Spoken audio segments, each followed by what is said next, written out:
Or is it better I don't know. away from I don't me? even know what I'm looking or saying. Which one looks better? Let's see. That one? Or maybe that one. This one? Maybe. Is that a helpful answer?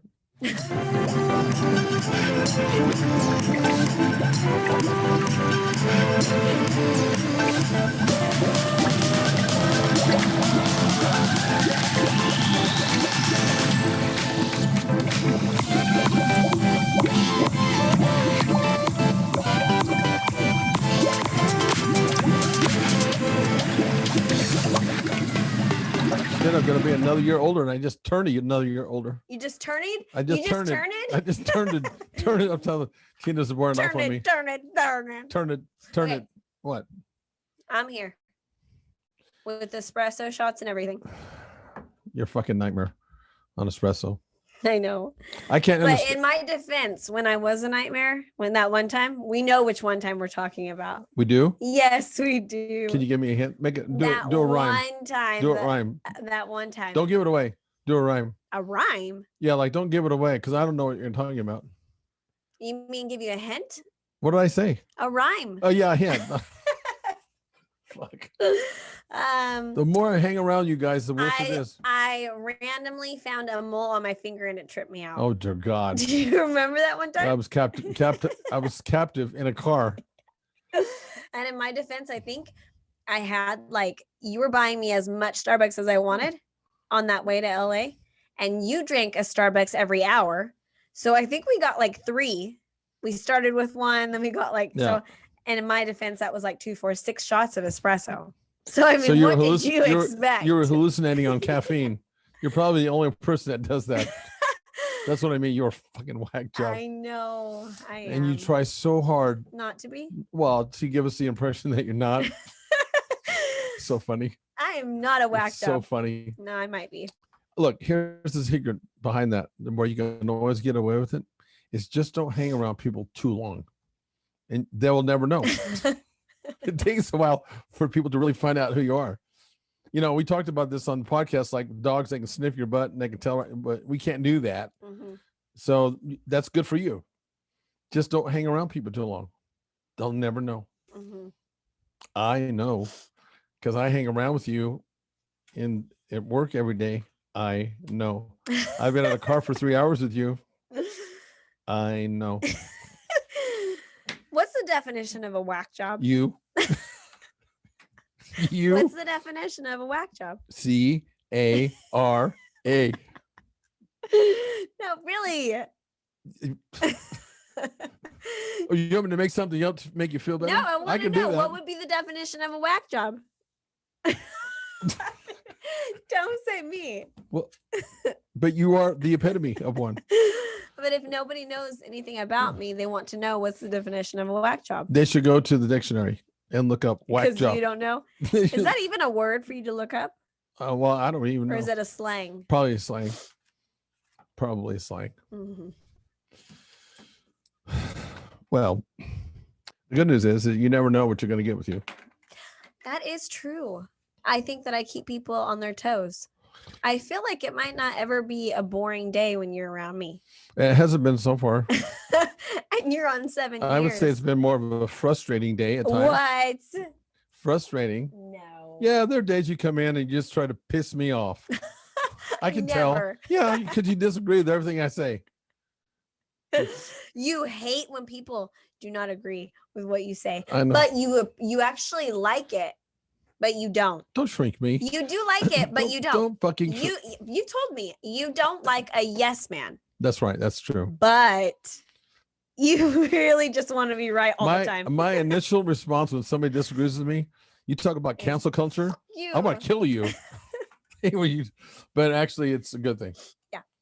As long as I don't react, like in your head, like in some movies, the person will be in their head, they're thinking, oh, I just want to kill them, but you really don't. Mm-hmm. Do it. Yeah. That's what happens to me. I know. When you do that shit. I can see it in your eyes. Oh, that fucking bitch. I want to kill her. I can see it in your eyes. Oh, you can? Yeah. I know you really well. You think I'm a whack job? Well, it's not my fault. My mom born me. Did you know I was born in a manger? No, seriously. No. I was born in a manger. No, seriously. I never told you that. Seriously. No, you told me you were born at Quia Delta in Visalia. That was made up. Because if I tell anybody and everybody that's born in a manger, Everybody would treat you differently. Well, I'm from a dairy business. My family's all dairy men and women. I was born in a manger. My mom couldn't get to the hospital. You don't look like you believe me. I thought you said you knew me. That I knew you? Yeah. My You're sister so bad at lying. My sister, it's in your eyes. My sister didn't make it either. She didn't make it. You act like it's just so hard to know when a baby's coming. Well, my mom had. I had a good freaking 4 hours ahead of time. But you born many moons later compared to when I was born. My sister was born at home because my mom didn't make it. She waited too long, and she didn't make it. And you know how lucid I am? Is they had to call Dr. Brown. How can I remember this shit? This is like 40 years ago. Wait a minute. How old is my sister? Older than that. How old am I? Oh my God. My 66. My sister's like 7 years younger. Wait. Are you 66? You're 67, aren't you? Fuck off. I don't know. I just turned 66 and you know that. You bought my breakfast. But it's because you started having us talk about you at the age of 66 before you were really 66. That's so true. I was ready. I was preparing myself. I was already off. I don't even know. My sister's younger than me. Mm-hmm. I'm going to guess. Do you know how young your sister is? Yeah. You do? Yeah, she's 4 years older than me. Holy shit. I'm going to guess. I don't know why I'm thinking 7 years younger. So she's what? Sadie? Please. She's what, 59? Okay. No, what do you mean? Okay. Is it? No, you were asking me. Yeah. Yeah. Okay. So my point is this. My sister is 7 years younger than me. Okay. They learned look, we made progress. Shady, it's okay. Cara's not going to hurt me. I was born in a manger because they didn't know at that time. My mom didn't know what to expect. And my dad was out in the dairy. My mom was working all the way up till she had me. That's what they did back then. Those women were real men. I mean, women, real tough. They were. No, seriously. My grandma worked in the fields with my dad, her dad, her husband. You're all over the place right now. Her husband. My medication is wearing off. Anyway, it was like that. So my mom couldn't make it. So they had me in the manger. Okay, maybe I believe that she had your sister at the house, but I don't believe that she had you. Okay, but she did have but yes. Yeah. My sister was born at home. Dr. Brown had to come from the wherever he was living, I guess at that point, and he had to come deliver my sister. I was in the next room listening to my mom having a baby. You know how traumatic that is? I don't know, because honestly, I did not do any screaming. None. I did no screaming. I did no yelling. Was it just like part of your day? There you go. It was my baby. I hummed. So fuck you. You're probably on so much. I hummed. You're probably on so much medication. You don't know what you were doing. No medication. Of course not. Zero. I swear to God. And the baby weighed what, 13 pounds? And you hummed. No, he weighed 6 pounds. And I hummed. Oh, really? Did you hum a song? No, I actually they made a joke out of it. I hooed. Oh, so now you didn't hum, but you hooed. Well, in my opinion, it was a hum, but I guess I was hooing, so I was just like, it sounded like, hoo. Oh yeah. Hoo. Yeah. That's just what I did the whole time. I didn't do because I always saw the movies and like screaming the guy's hand. They're like, Yeah. "You did this to me." That's what mine was. Yeah. No, I was not I was not squeezing the hand. I was not saying you did this to me. I was not crying. I was not screaming. I was not yelling. I was very calm. I even said, they said something and I was like, and then we're done. And like, they even laughed, like in the middle of me pushing and all of that. I was just super calm. And I was like, and then we're done. And they're like, and then we're done. I was very just like calm. You know how you don't believe that I was born in a manger? You don't believe that I was calm? I don't believe that you were just day at the job. I was. Yeah. Day at the job. Just went and had a kid. I went. Did you get up and go to work? I went into war zone. Did you get up and go to work? No. Oh, really? 'Cause this sounds like a I do remember. This sounds like a tale. No, and then I do remember they call it making the my Ring nose of itch. Fire. They call it the Ring of Fire. I Is remember that your vagina on it's where fire? it's like the biggest, where the baby's the biggest point of their head. And I remember I asked them if I could push on my own, because for a while they're like push, and then they're like stop, push, stop. And so I remember when I got there, it was painful, and I was like, can I do it on my own? And they're like, yeah, go for it. And I remember I did one big push because I was determined. And you just went, ooh. Is that No, what you did? I held my breath. I held my breath and I pushed, and then my husband was like, breathe, because I wasn't breathing. You're confusing the shit out of me. Did you whoo or not? That was it took 45 minutes to push this kid out. Oh, okay. I thought you whooed the whole time, just like it was Probably easy. hooed for 40 minutes and then probably held my breath for like 5. Yeah, but I was very calm. And then afterwards I was like, You guys how did I not scream? You guys have it so easy. What? You so fucking easy. Oh, you don't know that. Oh, pain. yes, I do. You don't know. I'll tell you real pain. I like blacked out some of it. I'll tell you real pain is losing the relationship of your best friend. That's real pain. What best friend are we talking about here? My penis. What? No, this is not just me. This is to every guy. To every single guy. When we lose the relationship to our penis, when it betrays us, and it will, boys that are out there. Oh my God. It will. Is that special to you guys? It's everything. It's central to who we are. Everything? Everything. It's everything. Any fucking guy that doesn't say that it is, they're not a guy, they're a girl or female. I wouldn't say that our lady parts are everything. That's what I'm saying. Having a kid is just like you said, all I did was go, whoo. And I came zinging out. It was suffering and painful. Yeah, it sounds like it. It was. I just no medication. Super calm. I had no medication. I just walked in, put my feet in those stirrups. No, seriously. But when a guy is betrayed by his PP, and guys out there, I'm gonna tell you again, and you will be. It's not if, but when. It destroys you. It's like a form of terrorism. Because when it happens, sounds awful. It's worse than that. Because when it happens, it's like here's the feeling. It's like, what the fuck was that? It didn't work. Because the way society is, it's not fair in any way. The guys have it way worse because we have to perform. You know what I mean? Yeah. And when we don't perform that activity, it's like, oh, what happened? What the fuck just happened? And it's like a terrorist. When a terrorist strikes one time, that's all they really have to do is strike one time, and it's forever in your psyche. In your head, you mean your psyche? How did you figure that out? So basically, the first time that you have a disconnect, it's forever embedded in your head. Forever. It's a permanent scar in your head.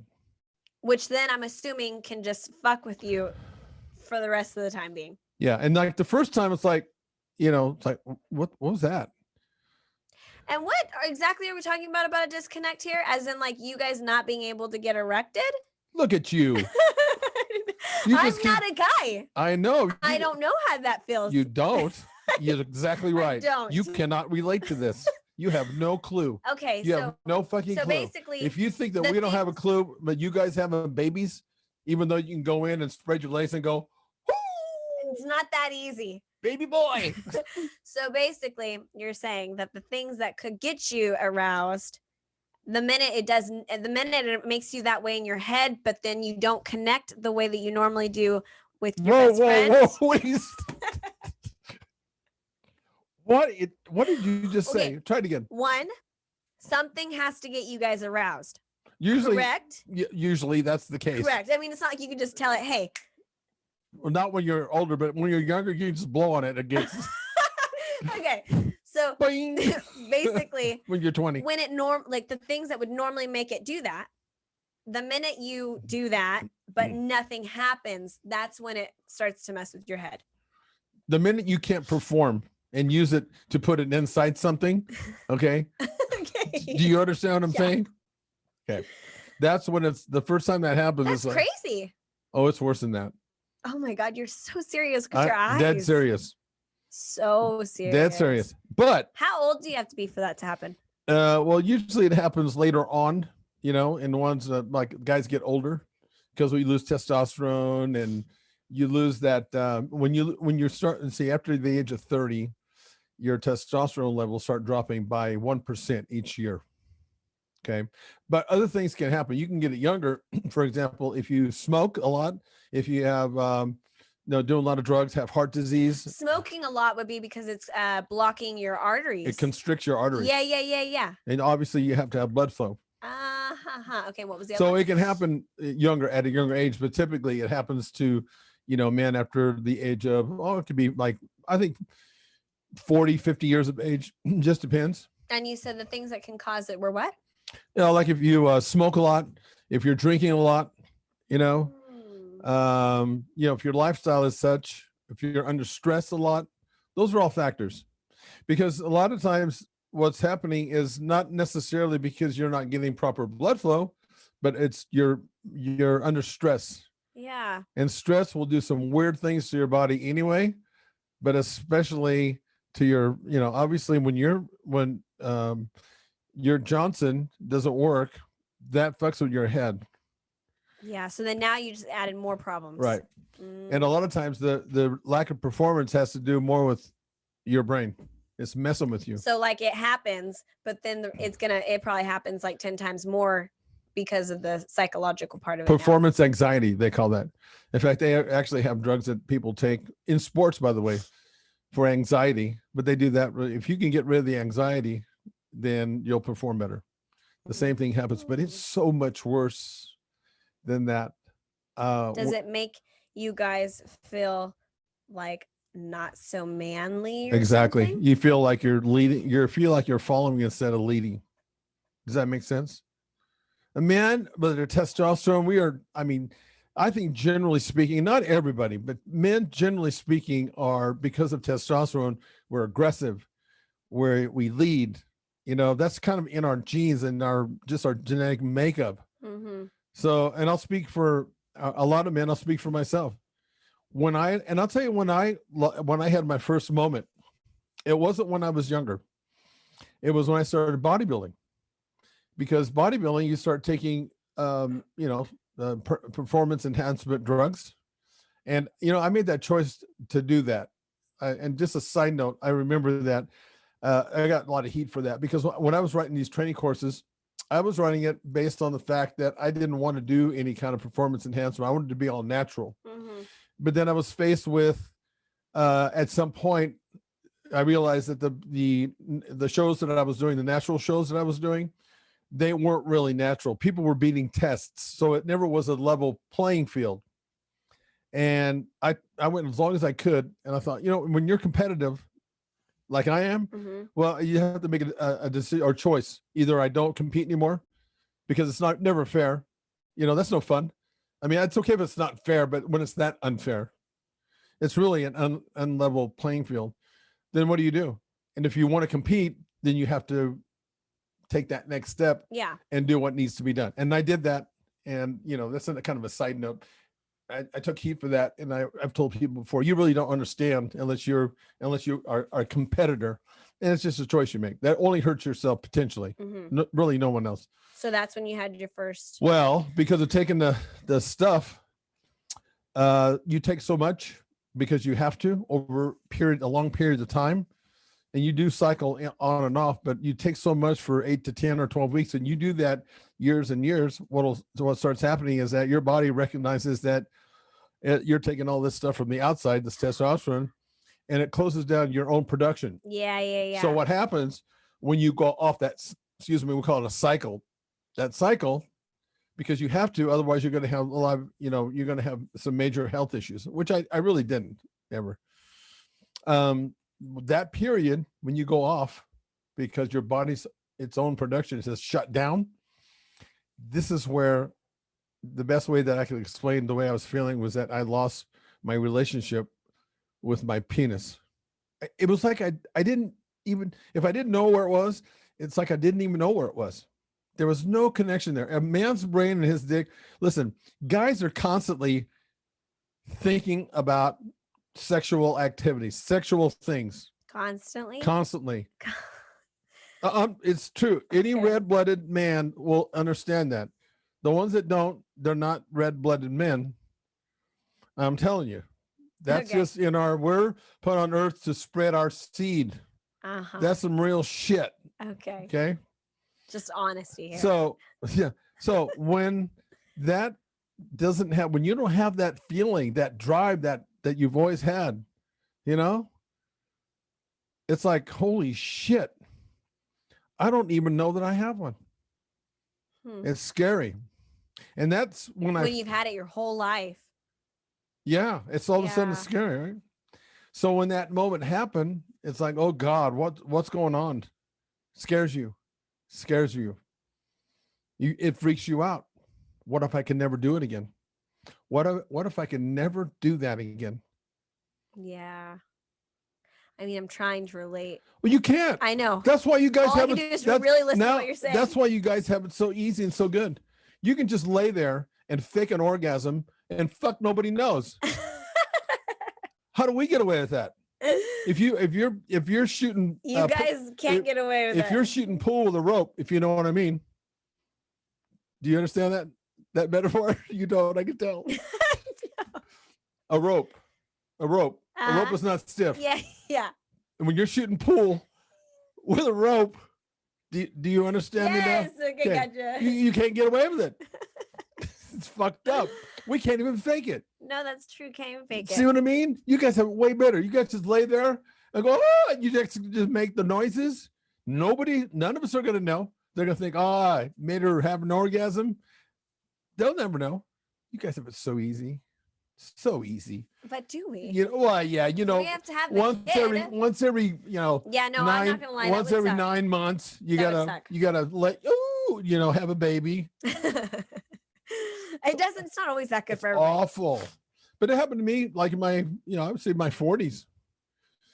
And then of course, as you get older, it plays with you so badly, and you have to, in order to overcome something like that, I'm telling you, it's not as simple as saying, oh, it's okay. Everything's going to be okay. It doesn't. It's so deep seated in your mind that you almost have to have psychological help.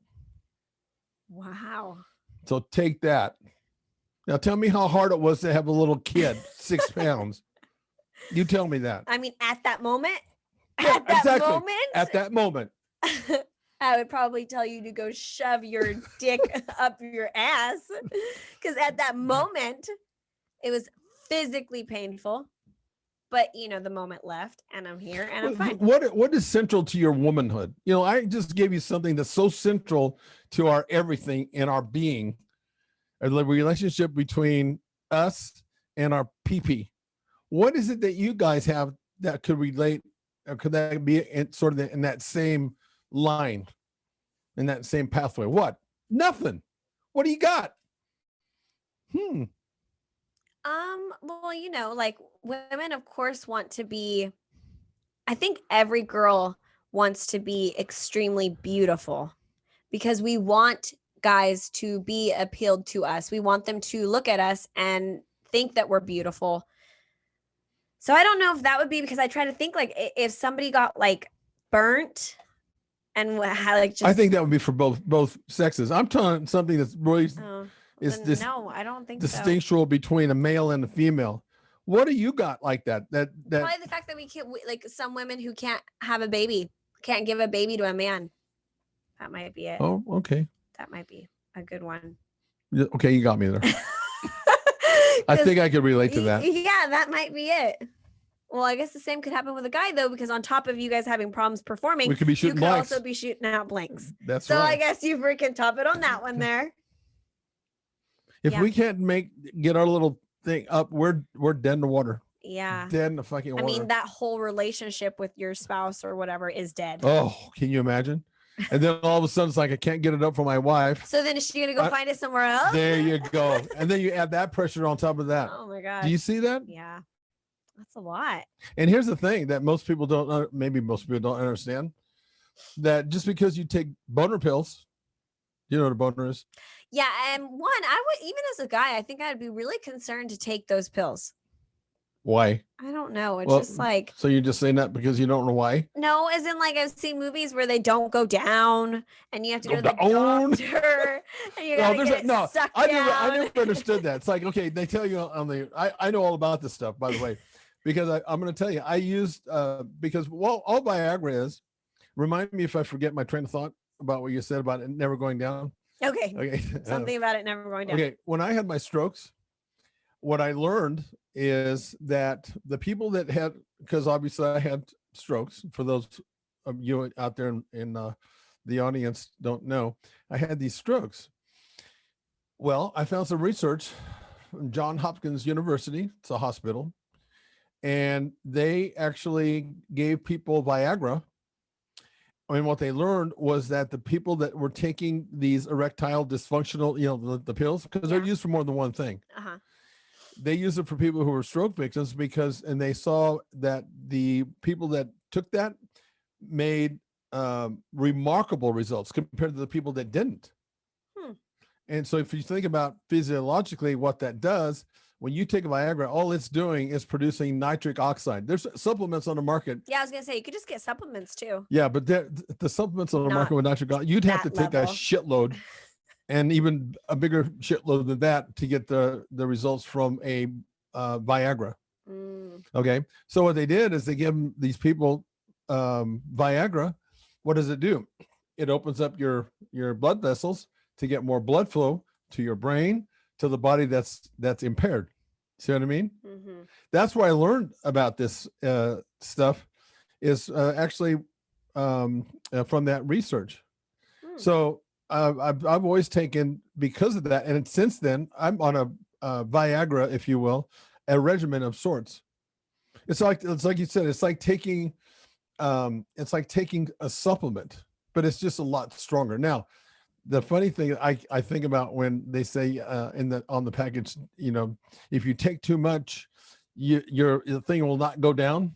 Yeah, so we're going back to that now? Yeah, so It's like, go to a doctor. I'm thinking, why would you want to do that? Why don't you just go out and screw longer? It'll eventually go down. But what if it doesn't? I think that's the point. Actually, it's not a funny thing because actually it's happened to people. Yeah, and it still doesn't. And then it like physically starts becoming painful. Yeah, and they have to do like the special surgery. Yeah, they gotta like suck it down. Oh, I don't know. I don't know that. I feel like I saw that on Grey's Anatomy or something. Yeah. So that would be my concern, taking that. Yeah. But I guess if you're psychological problems and you're feeling this bad and all that kind of stuff, it might just. Well, but what I was going to tell you is that just because you take that, if you're having trouble, it doesn't mean that it's going to work. In fact, it doesn't work in a. Oh, great. Put that in their head. Exactly. But that's the truth. It's not just that. So if you take a Viagra, these pills, to try to fix your problem, but your psychological problem that you have because it failed on you, it will override that because of the pressure, and it won't even work when you take a boner pill. How's that for being a male versus a female? How would you like being fucked like that? We're getting totally fucked on this deal. Not even getting kissed. I understand. Yeah. I get it. That sounds. But the good news is, it really is true. If you can manage to get a hold of your mental state of mind, you'll be surprised how much that you can control all that. And that you'll be able to, as men, we can perform longer than you think. Listen, that industry is probably a multi-billion-dollar industry. You see these commercials like on TV all the time. ED. They almost put it into your head, like expect it. Yeah. Because it's going to happen to you. See, there's another thing they do to us. You see how bring it to your attention. Do you see how unfair that is? So there.